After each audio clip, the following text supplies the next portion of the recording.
we commemorate the sufferings of Christ, the betrayal, the desertion, the false trials, the denial, the condemnation, the beatings and mockery, crucifixion and suffering, the crown of thorns, the scourging, the nails, the thirst, the vinegar and gall, the cry of distortion and desolation, and finally, death and burial.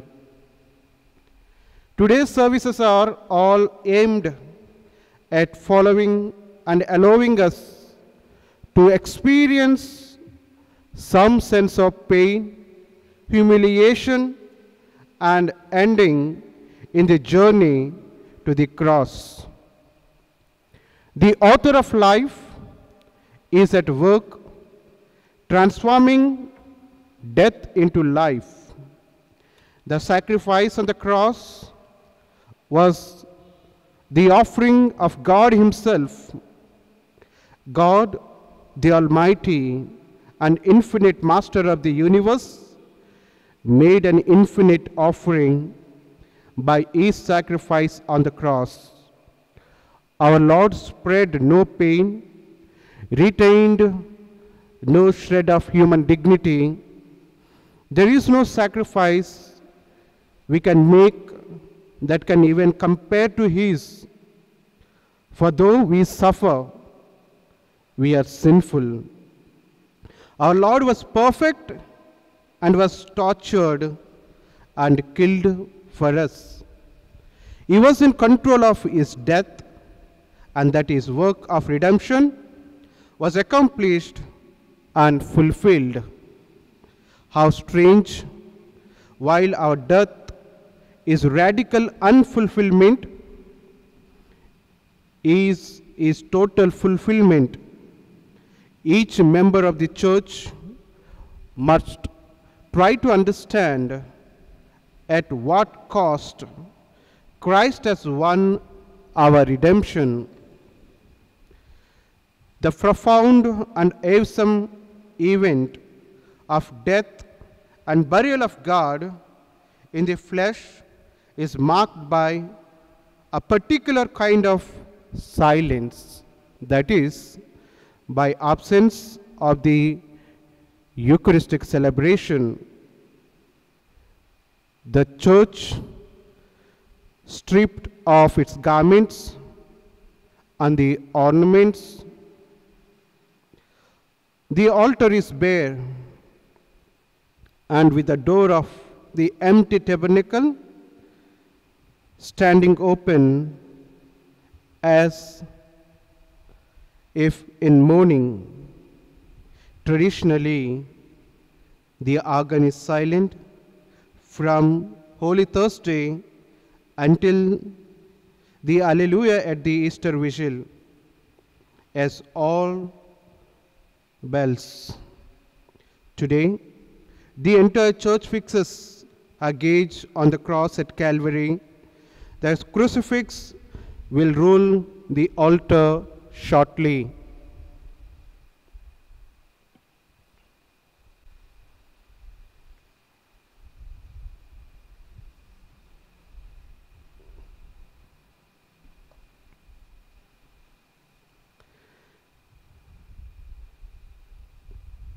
Jesus deserved a crown of gold. We gave him a crown of thorns. Jesus went to the cross, faced the pain, embraced the suffering, and accepted the humiliation. You loved us so much that you gave your life. As a sign of sorrow and repentance, the celebrant for the Jittu will prostrate before the bare altar, and we too, in silent prayer, express our sorrow to God.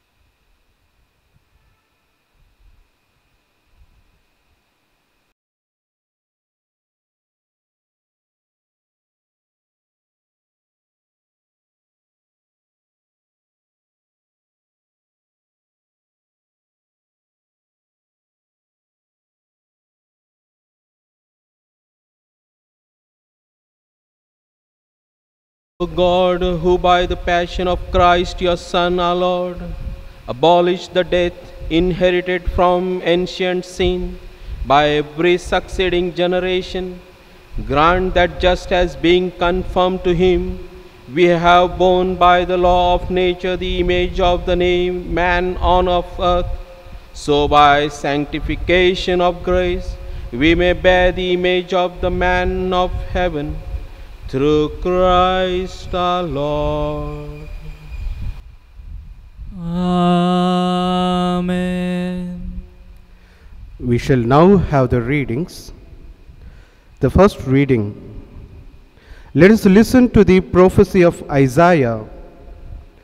The prophet directly alludes to the sufferings of Christ, who was wounded for our transgressions and who was bruised for our iniquities.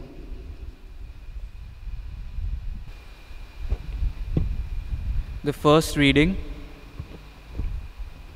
a reading from the book of Isaiah, chapter 52, verse 13, and chapter 53, verse 12. Behold, my servant shall act wisely. He shall be high and lifted up, and shall be exalted. As many were astonished at you, his appearance was so marred beyond human semblance, and his form beyond that of the children of mankind. So shall he sprinkle many nations. Kings shall shut their mouths because of him, for that which has not been told them they see, and that which they have not heard they understand. Who has believed what he has heard from us? And to whom has the arm of the Lord been revealed? For he grew up before him like a young plant, and like a root out of dry ground. He had no form or majesty, and that we should look at him, and no beauty that we should desire him. He was despised and rejected by men, a man of sorrows and acquainted with grief. And as one from whom men hide their faces, he was despised, and we esteemed him not. Surely he has borne our griefs and carried our sorrows. Yet we esteemed him stricken, smitten by God, and afflicted. But he was pierced for our transgressions. He was crushed for our iniquities. Upon him was the chastisement that brought us peace, and with his wounds were we healed. All we like sheep have gone astray. We have turned everyone to his own way, and the Lord has laid on him the iniquity of us all. He was oppressed and he was afflicted, yet he opened not his mouth. Like a lamb that is led to the slaughter, and like a sheep that before its shearers is silent, so he opened not his mouth. By oppression and judgment he was taken away. And as for his generation, who considered that he was cut off out of the land of the living, stricken for the transgression of my people, and they made his grave with the wicked, and with a rich man in his death, although he had done no violence, and there was no deceit in his mouth. Yet it was the will of the Lord to crush him. He has put him to grief. When his soul makes an offering for guilt, he shall see his offspring. He shall prolong his days. The will of the Lord shall prosper in his hand. Out of the anguish of his soul he shall see and be satisfied.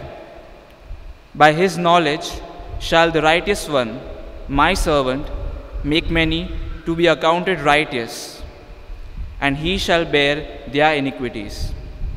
Therefore, I will divide him a portion with the many, and he shall divide the spoil with the strong, because he poured out his soul to death, and was numbered with the transgressors. Yet he bore the sin of many, and makes intercession for the transgressors. The word of the Lord.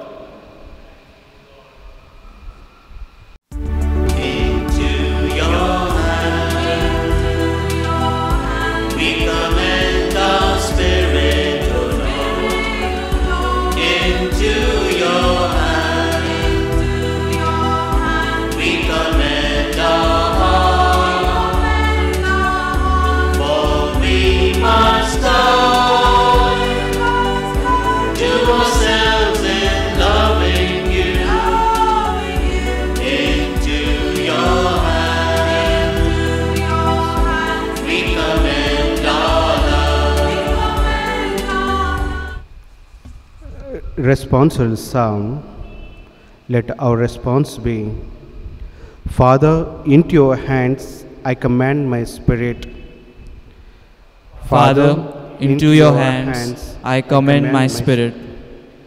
In you, O Lord, I take refuge. Let me never be put to shame. In your justice, set me free. Into your hands I commend my spirit. You will redeem me, O Lord. O faithful God, our response. Father, into your hands I commend my spirit. Because of all my foes, I have become a reproach, an object of scorn to my neighbors, and of fear to my friends. Those who see me in the street flee from me. I am forgotten like someone dead, and have become like a broken vessel. Our response. Father, into your hands I commend my spirit. But as for me, I trust in you, O Lord. I say, you are my God. My lot is on your hands. Deliver me from the hands of my enemies and those who pursue me. Our response. Father, into your hands I commend my spirit. Let your face shine on your servant. Save me in your merciful love. Be strong. Let your heart take courage. All who hope in the Lord. Our response. Father, into your hands I commend my spirit. Now we shall have the second reading. In his letter to the Hebrews, St. Paul speaks of Christ being made one like us in all things except sin, and that he learned obedience in the school of suffering. Jesus freely and lovingly entered into his suffering and death, accepting it from his Father's hands with faith and trust and loving resignation. The second reading, a reading from the letter to the Hebrews, chapter 4, verse 14 to 16, chapter 5, verse 7 to 9.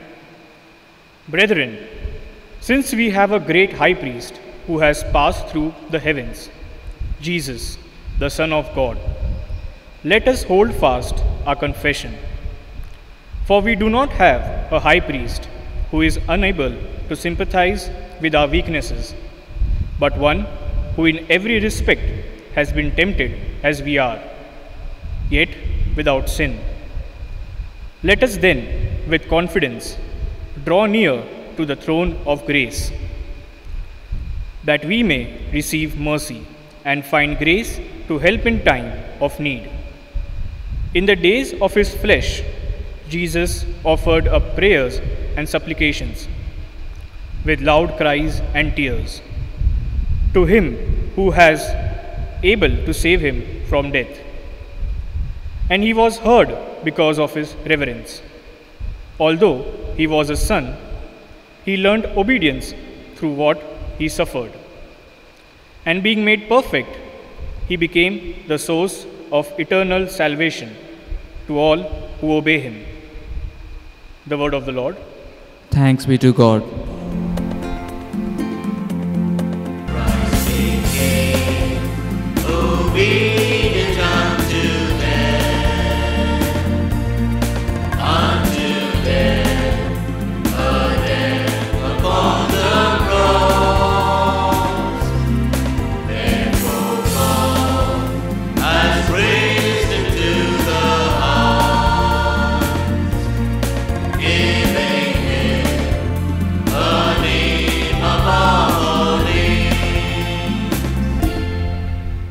Saint John describes to us how the Lamb of God was sacrificed for our sins. Let us listen reverently to the account of the passion and death of Jesus.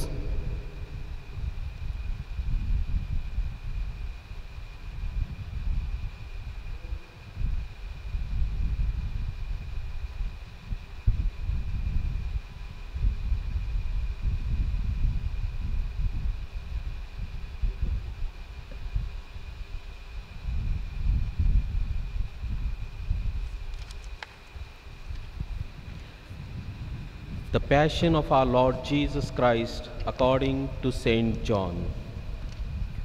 Jesus left with his disciples and crossed the Kidron Valley.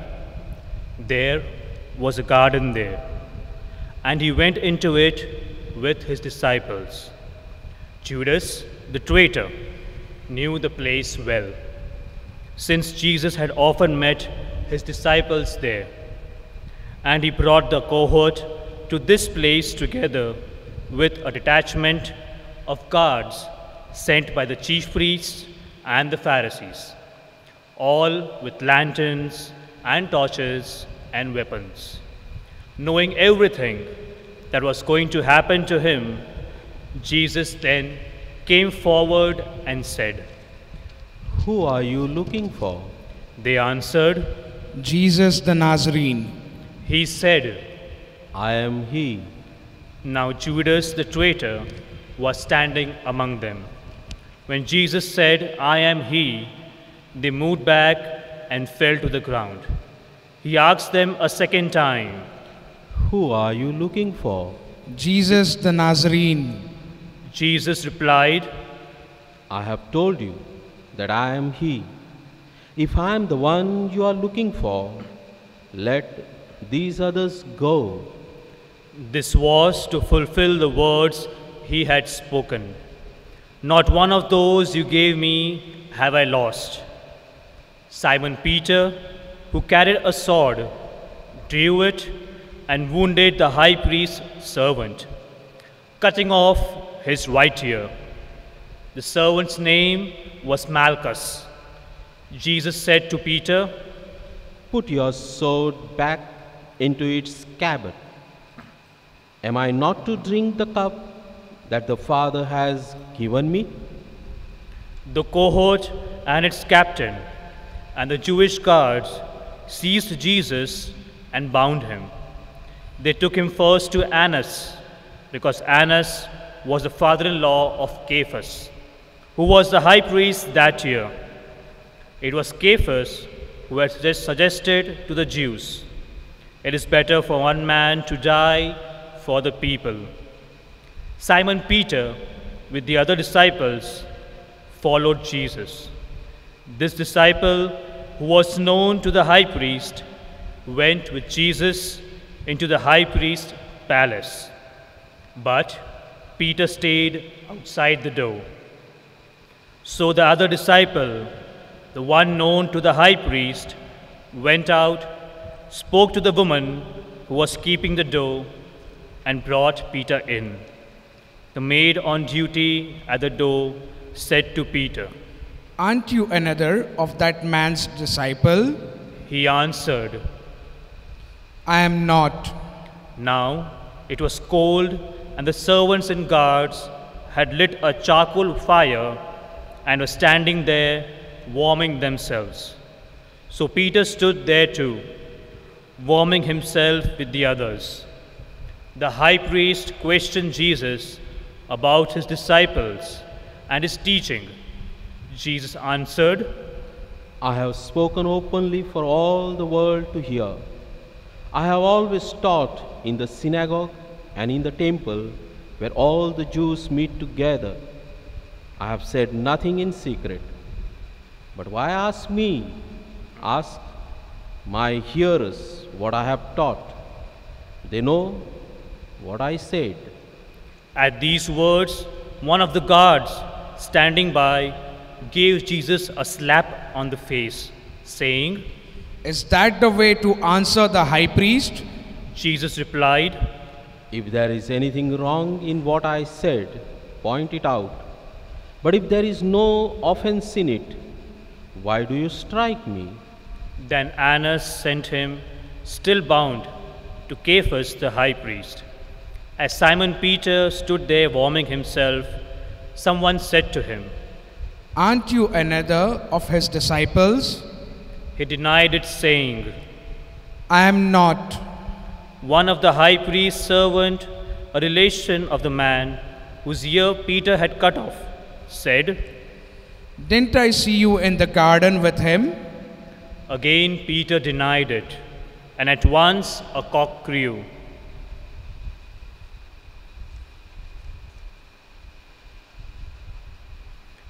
They then led Jesus from the house of Caiaphas to the praetorium. It was now morning. They did not go into the praetorium themselves, or they would have defiled and unable to eat the Passover. So Pilate came outside to them and said, What charge do you bring against this man?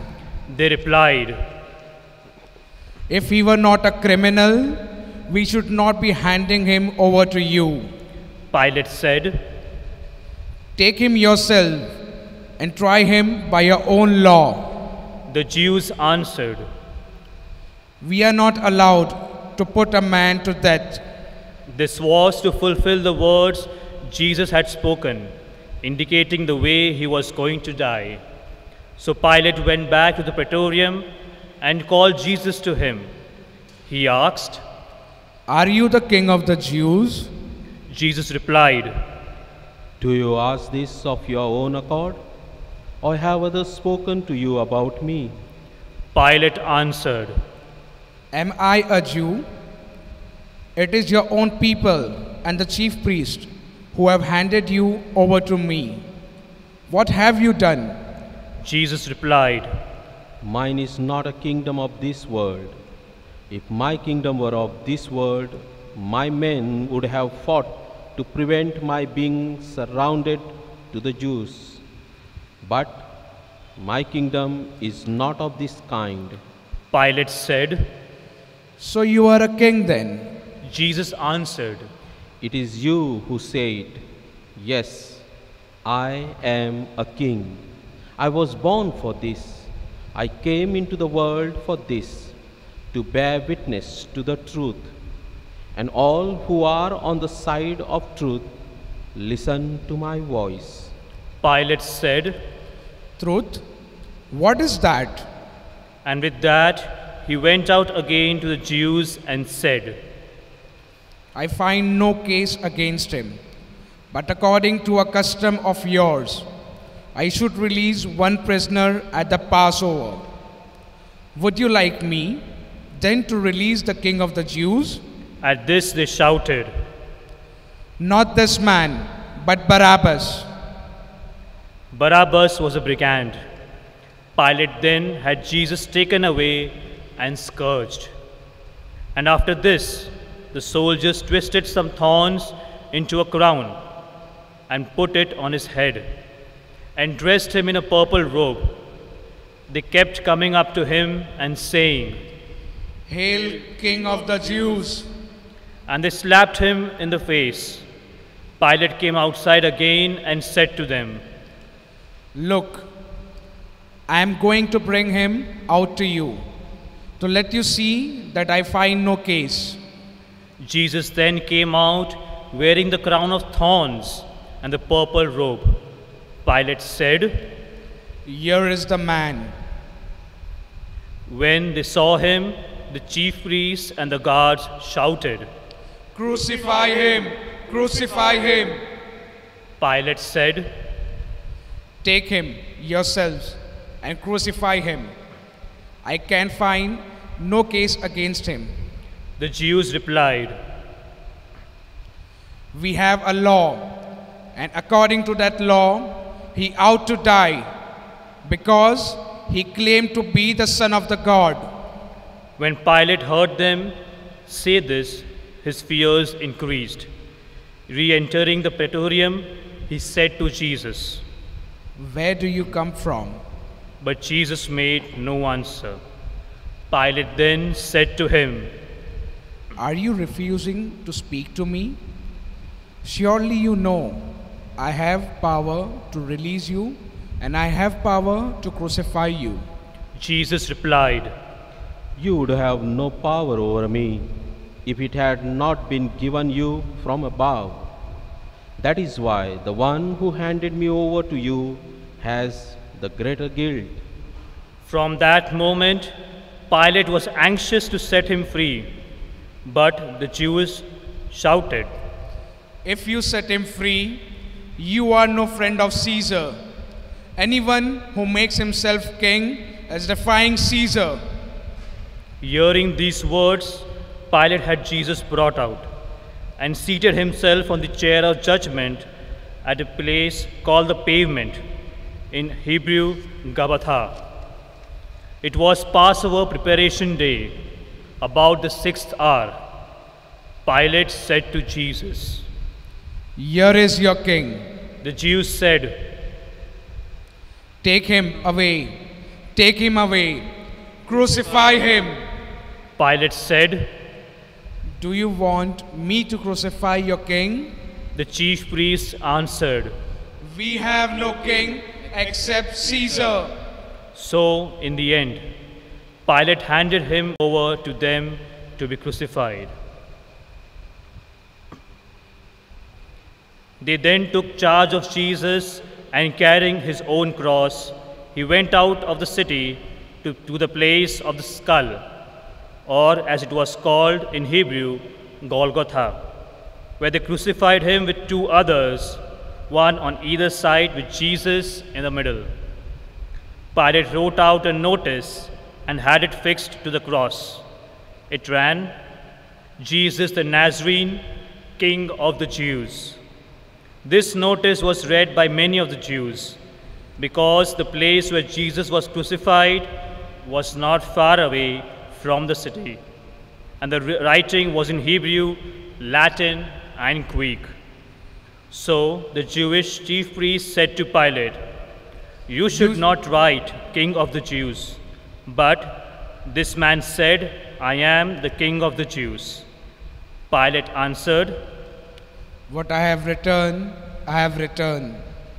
When the soldiers had finished crucifying Jesus, they took his clothing and divided it into 4 shares, one for each soldier. His undergarment was seamless, woven in one piece from neck to hem.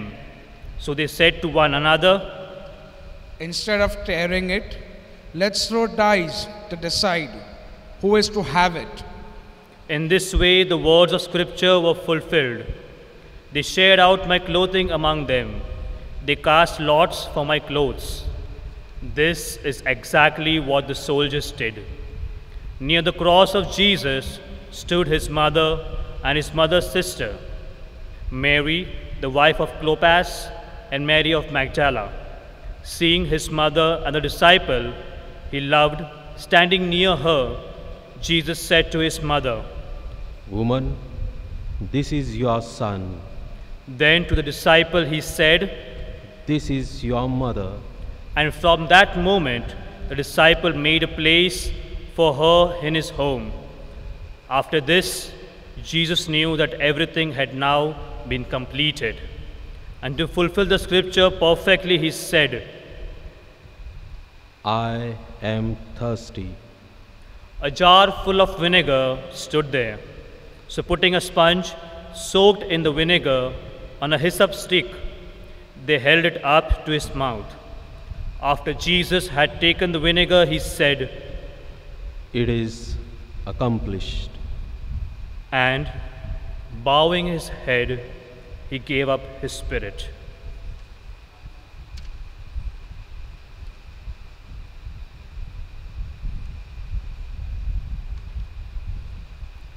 It was the preparation day, and to prevent the bodies remaining on the cross during the Sabbath, since that Sabbath was a day of special solemnity, the Jews asked Pilate to have the legs broken and the bodies taken away. Consequently, the soldiers came and broke the legs of the first man who had been crucified with him, and then the other. When they came to Jesus, they found he was already dead. And so instead of breaking his legs, one of the soldiers pierced his side with a lance, and immediately there came out blood and water. This is the evidence of one who saw it, trustworthy evidence. And he knows this, he speaks the truth, and he gives it so that you may believe as well, because all this happened to fulfill the words of Scripture. Not one bone of his will be broken. And again in another place Scripture says, they will look on the one whom they have pierced. After this, Joseph of Arimathea, who was a disciple of Jesus, though a secret one, because he was afraid of the Jews, asked Pilate to let him remove the body of Jesus. Pilate gave permission, so they came and took it away. Nicodemus came as well, the same one who had first come to Jesus at night time, and he brought a mixture of myrrh and aloes, weighing about 100 pounds. They took the body of Jesus and wrapped it with the spices in linen clothes, following the Jewish burial custom. At the place where he had been crucified, there was a garden, and in this garden a new tomb in which no one had yet been buried. Since it was the Jewish day of preparation and the tomb was near at hand, they laid Jesus there. This is the gospel of the Lord. Praise to you, Lord Jesus Christ. 3 people were hanging on the cross on that day. 2 of them were hardcore criminals. Those 2, their joy was to destroy people. Their joy was to kill people. Their joy was to loot people. Their joy was to harass people. Their joy was to separate husband from wife and parents from children. Their joy was to make others' life miserable. They took joy in destroying people, and they deserved the death they were facing at the moment.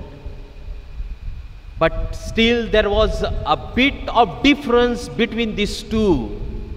One was so much passionate about destruction, so much passionate about destroying, so much passionate about humiliating one another, so much passionate about taking away the dignity of person.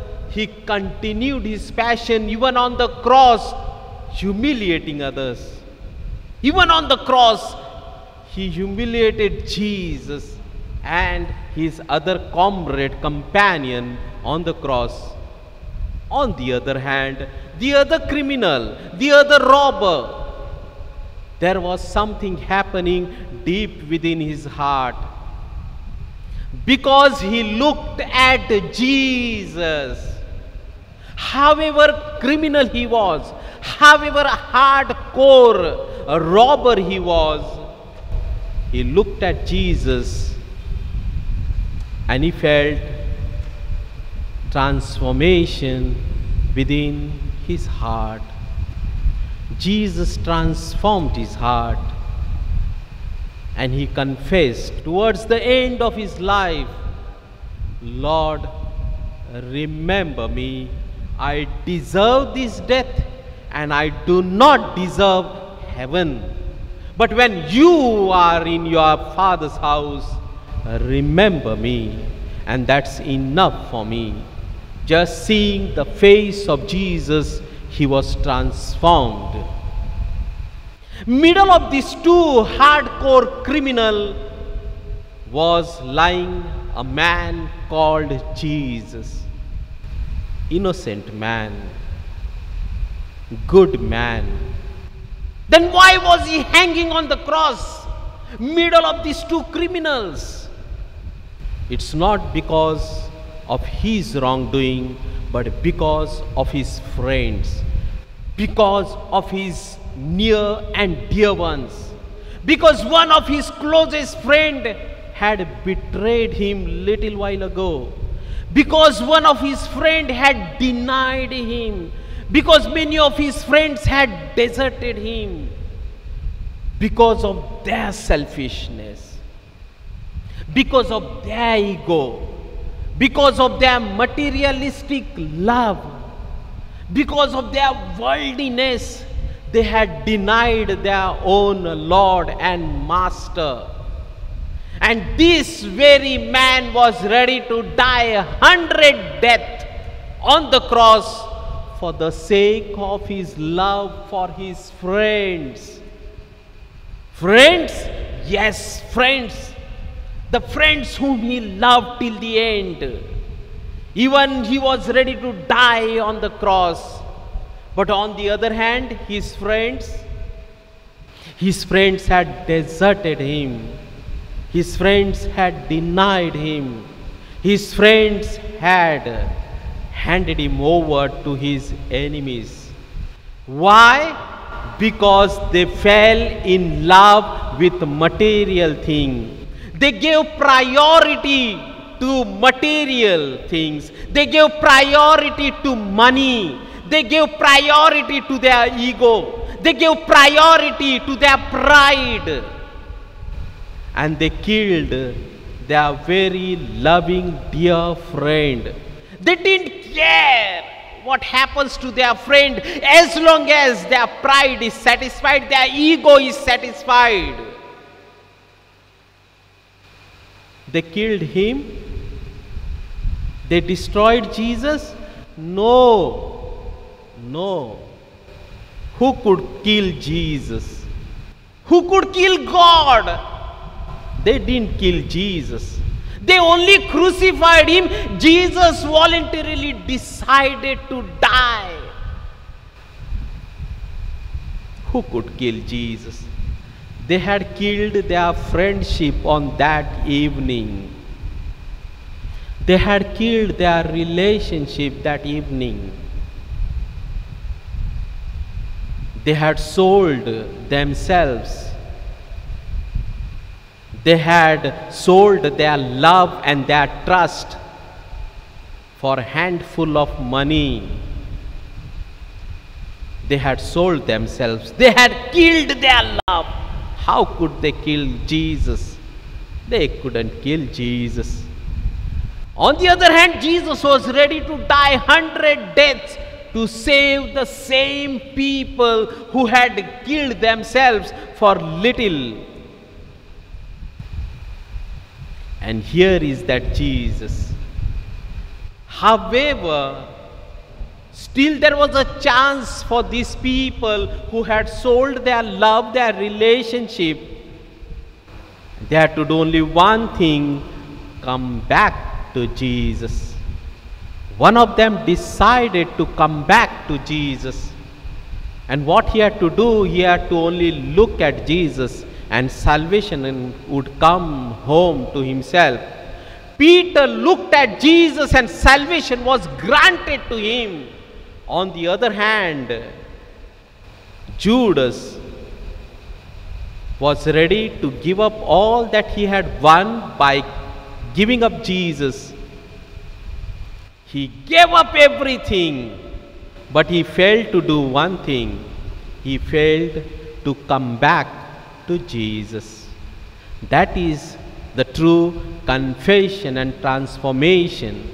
As we are in this pandemic situation, at home, witnessing this event which has happened long time ago, can bring salvation to my family, into my relationship, and the world stands in need of liberation.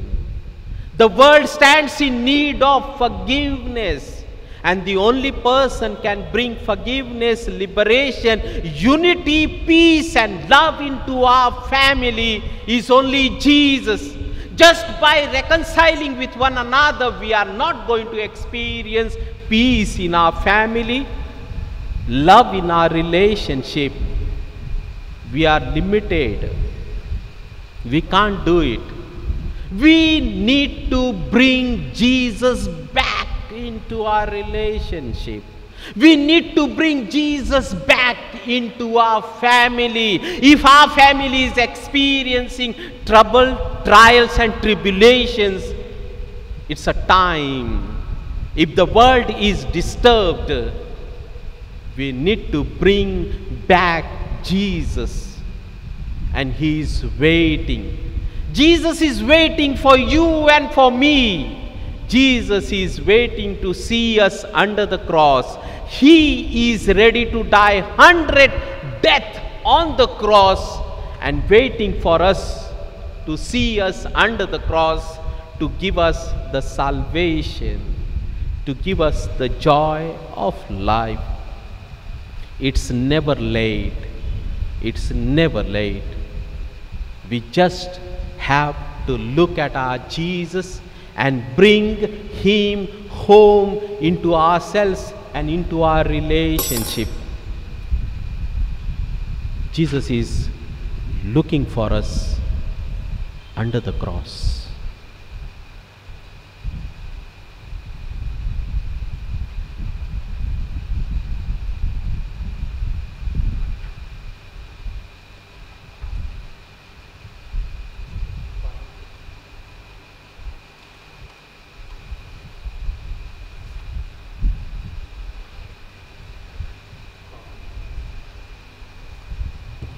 Let us bring before the Lord our prayers, petitions and intentions. Many people view Christianity as attending church, performing rituals, and not committing certain sins. That is not Christianity. True Christianity is a personal relationship with Jesus Christ. Accepting Jesus as your personal Savior means placing your own personal faith and trust in Him, being totally convinced of God's immortal love for us. Let us take time to pray for our brothers and sisters all over the world who also need to experience this power. For the church, let us pray, dearly beloved, for the holy church of God, that our God and Lord be pleased to give her peace, to grant her and to unite her throughout the whole world, and grant that leading our life in tranquility and quiet, we may glorify God, the Father Almighty. Almighty ever-living God, who in Christ revealed your glory to all the nations, watch over the works of your mercy, that your church, spread throughout all the world, may preserve with steadfast faith in confessing your name, through Christ our Lord. Amen.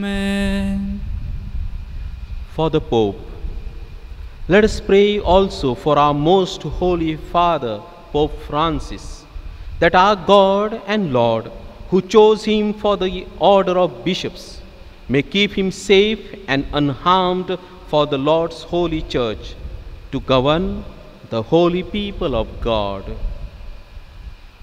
Almighty ever-living God, by whose decree all things are founded, look with favor on your prayers, and in your kindness protect the Pope chosen for us, that under him the Christian people, governed by you, their maker, may grow in merit by reason of their faith. Through Christ our Lord. Amen.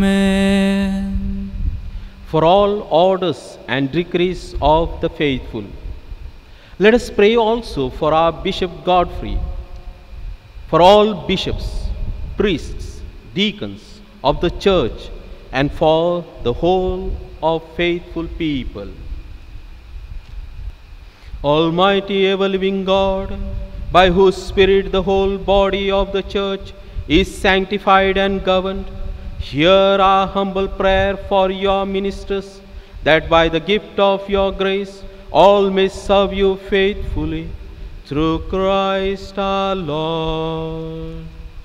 Amen.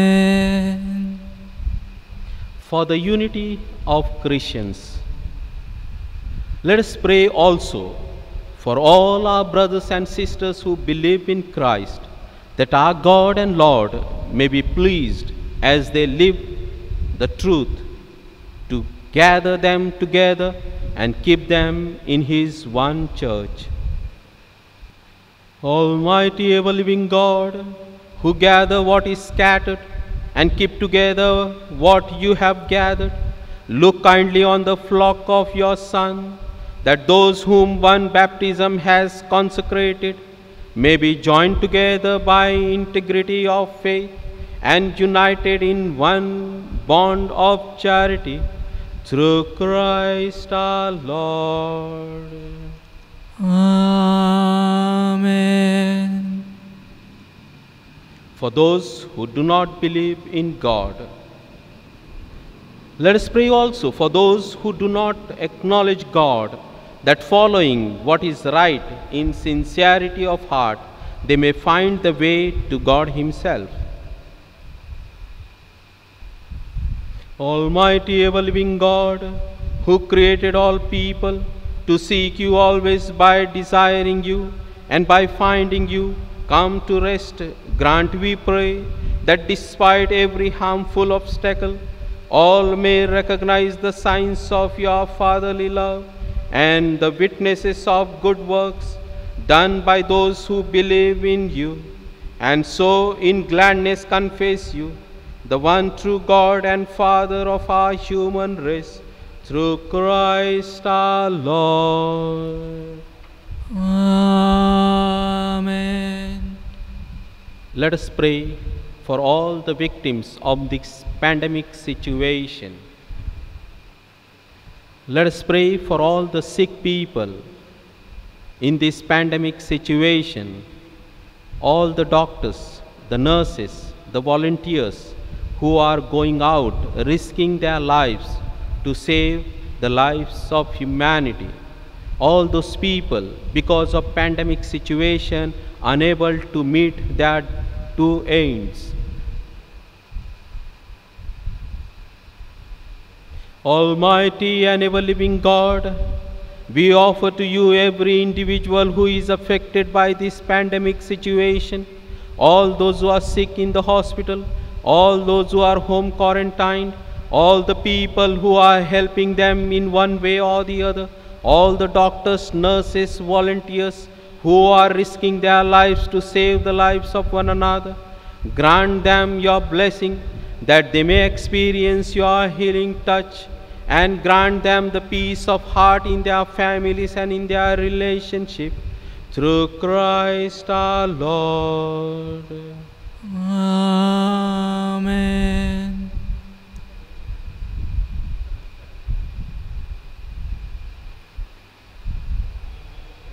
After the general intercession, we have come to the second part of the service, the adoration of the Holy Cross. We call veneration of the Holy Cross. From the triumphant entry into Jerusalem, to our standing together at the foot of his cross. This can be a week which helps us bring all the elements of our lives, all our experiences of sin and death. In Judas's betrayal, we acknowledge the reality of the evil in the world.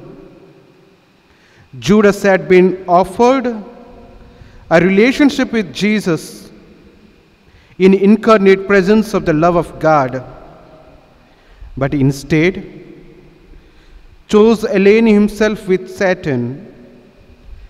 Peter's denial is more haunting. It is not so much a case of outright betrayal, but by compromise and acquiescence. Personal experiencing, self-protection and fear. We see two ways in which the disciples meet adversity and trial.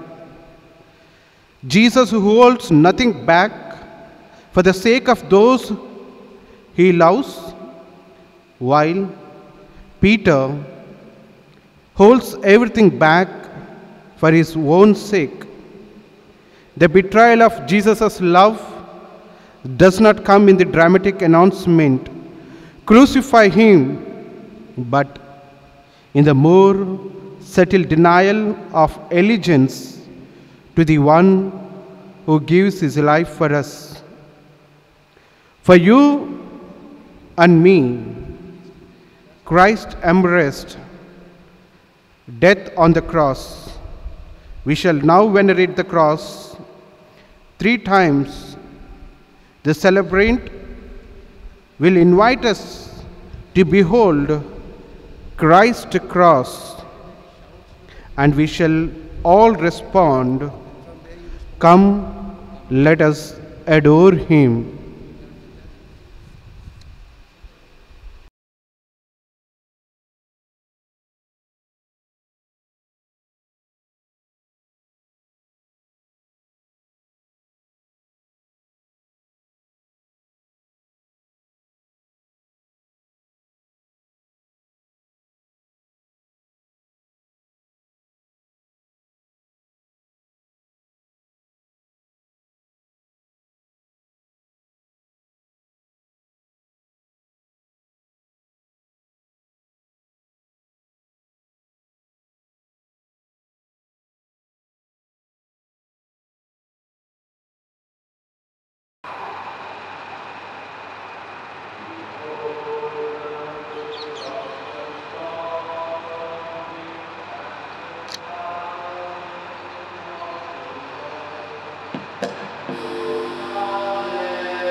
Behold the wood of the cross on which hung the salvation of the world. Oh, come, let us adore him.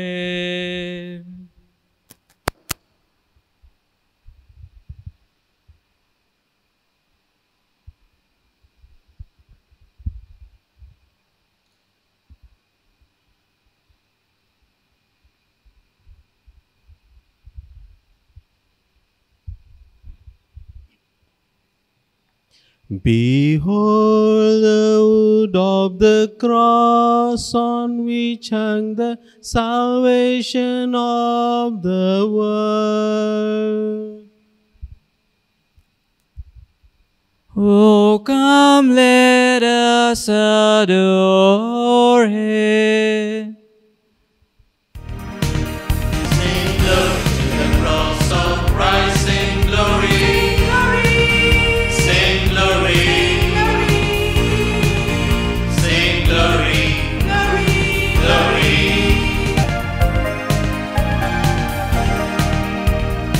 Sign of peace and sign of love. Glory to the cross of Christ. Sign of shame to glory reigns. Glory to the cross of Christ. Sing glory to the cross of Christ. Sing glory.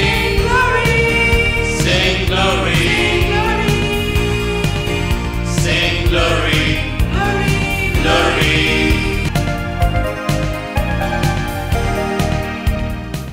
We have seen kneeling before the crucifix and kissing it.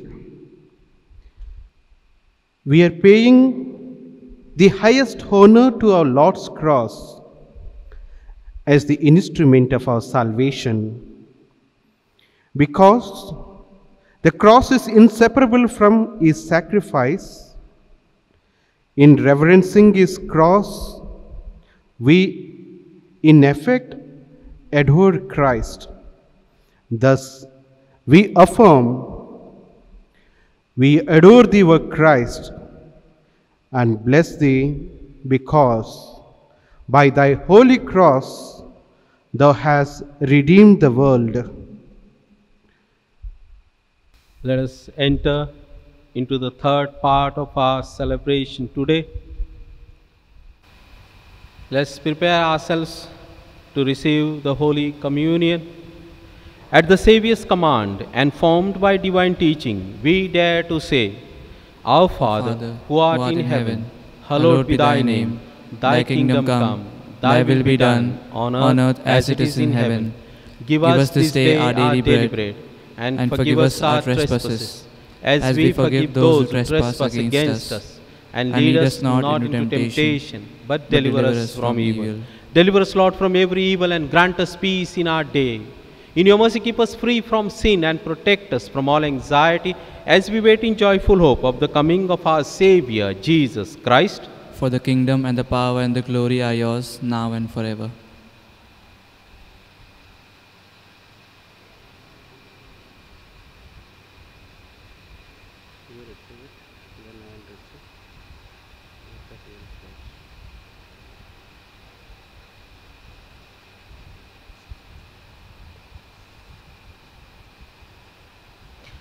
Behold the Lamb of God.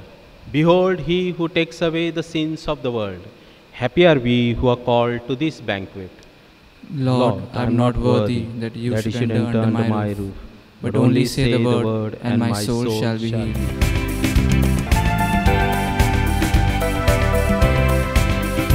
Cast your burden unto Jesus, for He cares for you. Cast your burden unto Jesus, for He cares for you.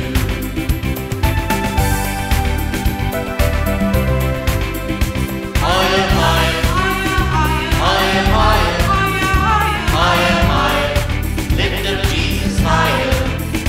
Lower, lower, lower, lower, lower, lower. Stand, Satan, lower. Cast your burden unto Jesus, for He cares for you. Cast your burden unto Jesus, for He cares for you.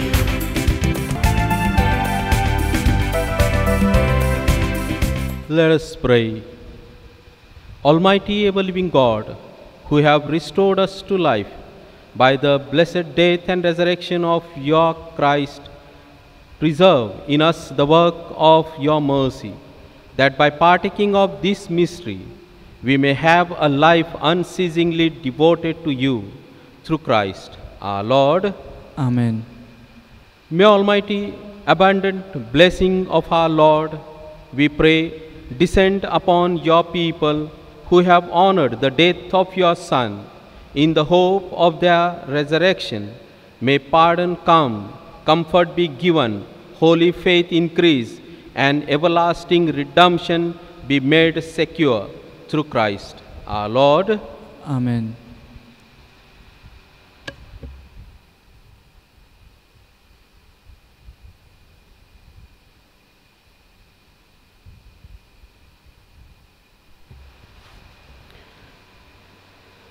We have come to the end of today's service.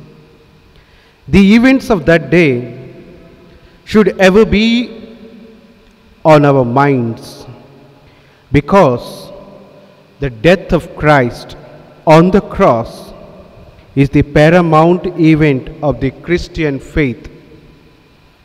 The day of Christ's death has become our true birthday. Within the mystery of Christ, dead and resurrected, death acquires positive value. Even if physical, biological, death still appears to reign. It is no longer the final stage in a long destructive process. It has become the indispensable doorway, as well as the sure sign of our ultimate Pascha, our passage from death to life rather than from life to death. We continue to pray and spend our time until the Easter bells ring.